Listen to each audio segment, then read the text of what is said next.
This is an analysis from Alpha Business Media. Welcome to the deep dive. I am your host, and today we're talking about a silent tax, one that is just bleeding the hospitality industry dry. And we're your expert guides, here to break down how a few independent businesses are finally figuring out how to fight back. Exactly.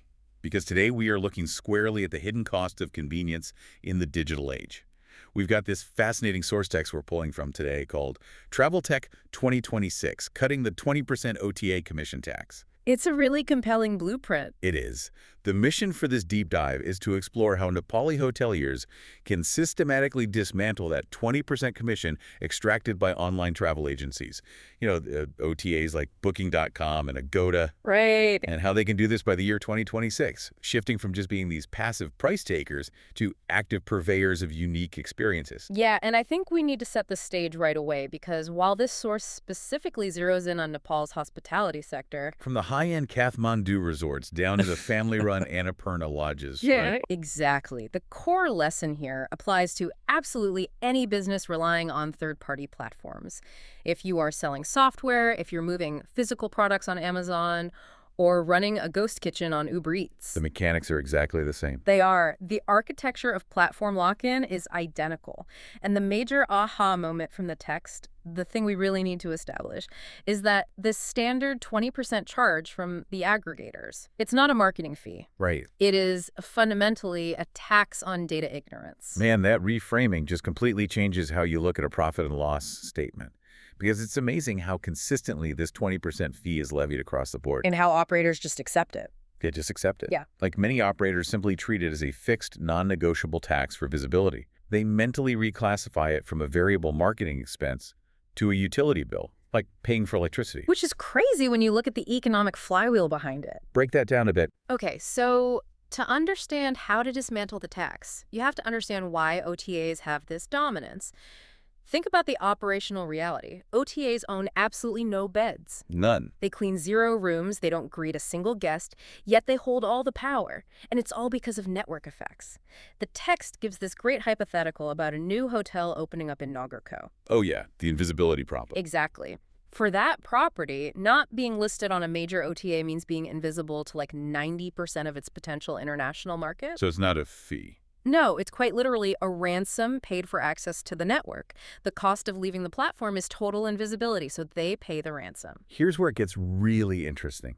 Because that lock-in isn't just about visibility. It's entirely about information asymmetry. The data capture. Yes. When a booking happens through an OTA, the platform just hoards all this incredibly valuable customer data.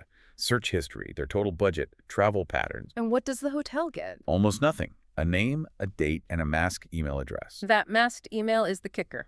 It's so intentional. It completely severs the communication line the very moment the guest checks out. And that severance is the critical mechanism of value extraction. The OTA permanently inserts itself as the intermediary. They capture the single most valuable asset in modern business, which is the long-term digital relationship with the customer. Which leads to what the source calls the fulfillment center trap. Yeah, that's a perfect term for it. Because the hotel provides the entire tangible experience. They manage the physical property, the staff, the food, the actual hospitality. The hard part. The very hard part. Yeah. But in the digital ecosystem, they're reduced to a commoditized fulfillment center. They're just flattened into sortable attributes on a screen. Price, star rating, guest score. It's like you're an Amazon warehouse worker boxing up a generic unit of sleep instead of being a hospitable innkeeper. That's exactly what it feels like. And the local impact of that flattening is just devastating. The text points out how the unique charm of a heritage property in Bataan, or the local knowledge of a lodge owner in Jomsom, is completely lost to a third-party algorithm. You can't put a star rating on generations of local knowledge. You can't. And when your cultural offering is reduced to a price tag next to 50 other properties, it just forces this brutal race to the bottom on price. So the 20% commission isn't just a loss of revenue, it's the price you pay for forfeiting your brand. So how do they fight back? I mean, you can't beat Booking.com at their own game of aggregation. No, you have to fundamentally change the rules of engagement. Which brings us to building a direct booking arsenal. And the text makes it very clear that just having a Book Now button on an outdated website is not an arsenal. It's digital surrender. Right. To win, hoteliers need weapons that OTAs are structurally incapable of replicating. And the first front is weaponizing customer data through customer relationship management systems, CRMs. Which sounds intimidating, but it's really about a mindset shift. Huge shift, because in the OTA model, the transaction ends at checkout. But in the direct booking model, the direct booking is merely the start of the relationship. Give me an example of how that actually works in practice. Okay, the text has some great real-world applications. Let's say a guest from Germany books a trekking package. A basic CRM allows that lodge owner to automate a highly personalized email a year later about new routes opening up for the 2025 Everest season. Targeting their specific interest. Exactly. Or say a family from Delhi visits Nepal during the Dashain festival. The hotel can schedule a targeted offer for the following year's festival, throwing in a kid's meal package. That's brilliant. It's not even marketing at that point. It's just relationship building. You're turning a one-time transaction into recurring revenue. And you bypass the OTA entirely for that second trip. Okay, but let's shift to the second front. Building a content moat. Because an OTA's job is just to sell a room. Right, so the independent hotel has to sell a story. You bypass the ecosystem by becoming the definitive local guide. You don't just post pictures of the lobby. You post something like, what did the text suggest? A 3-day art lover's itinerary in the Kathmandu Valley. Or the ultimate guide to Newari cuisine near Budanath. Yes. If you're listening right now, think about how that changes your mindset as a consumer. You find this incredibly helpful local guide written by a hotel. You stop asking who is the cheapest, and you start asking who understands my needs best. That is the exact psychological shift you want, and it leads perfectly into the final front, navigating rate parity clauses. Oh man, rate parity. The legal obligation to give OTAs your absolute lowest price. It's a stranglehold. You can't just undercut them on your own website. So what's the workaround? You can't lower prices, so you have to offer superior non-commoditized packages, right? Exactly. Value-add incentives that an OTA's standardized algorithm literally cannot process. Like complimentary airport transfers. Or a guaranteed Mountain View room. Or a free guided heritage walk if they book directly through the hotel website. An OTA can't list a free heritage walk attached to a room rate. It rewards the customer, honors the parity contract, and proves the hotel's website is where the real value is.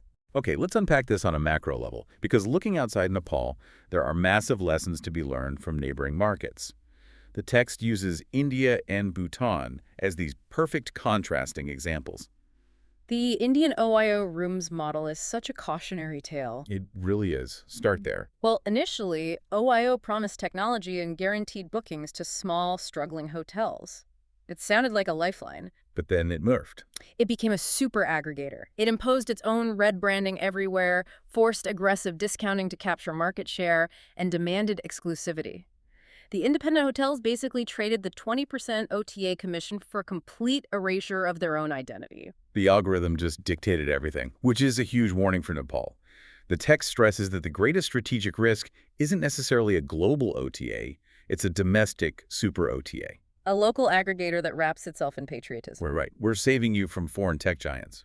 While actually just suffocating independent innovation, the goal has to be decentralization, not just swapping a foreign master for a local one. Which is why the inspiration from Bhutan is so critical. Bhutan's model is fascinating, the high-value, low-volume policy. And their sustainable development fee. Now, the text clarifies this isn't a call for Nepal to adopt a state-mandated fee like that. Because Nepal relies heavily on volume across all budget levels. Right. It's about individual hoteliers adopting Bhutan's underlying economic principle, deliberate decommoditization. Micro-level decommoditization. I love the specific examples the text gave for this, like an exclusive pottery workshop with a master craftsman for a boutique hotel in Bhaktapur. Or a private audience with a multi-time Everest summiteer for a trekking lodge in the Khumbu.